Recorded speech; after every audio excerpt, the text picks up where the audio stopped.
இருக்கட்டும், யாருமே எல்லாருமே ஏற்றுக்கிட்டாங்க. காரணம் வந்து வசூல் தாங்க முக்கியம். வசூலை வந்து அவர்கிட்ட நெருங்க முடியல யாருமே. அதனால் வந்து சூப்பர் ஸ்டாருங்கிறத ஒத்துக்கிட்டாங்க எல்லாரும். ஆனால் இளைமறைவு காய்மறையா வந்து விஜய் வந்து இந்த விஷயத்தில் இவர் கூட மோதிட்டே இருக்காரு. ரஜினி சீண்டிக்கிட்டே இருக்கிறாரு. ஒரு பெரிய ஆளுகிட்ட மோதினா தான் நான் தன்னை பெரிய ஆளாக ஆக்கணும் அப்படிங்கிற ஒரு தாரக மந்திரத்தை விஜய் வந்து கடைப்பிடிக்கிறாரு.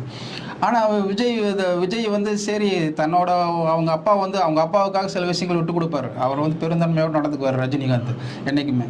ஆனால் அந்த சீண்டலில் வந்து பெருசாக அதிகமாகி போயிட்டு இருக்கிற போது அந்த கழுகு காக்கா கதை சொன்னதுக்கு காரணமே.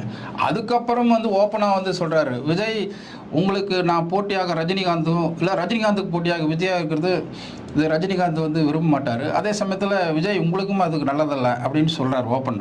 அந்த ஓப்பன் ஸ்டேட்மெண்ட்டை விட்டும் ஒரு பெருந்தன்மையோட விஜய் நடந்துக்கல அப்படிங்கிறது தான் ரசிகர்களோட கொந்தளிப்புக்கு காரணம். அது வந்து தேர்தலில் எதிரொலிக்கும்.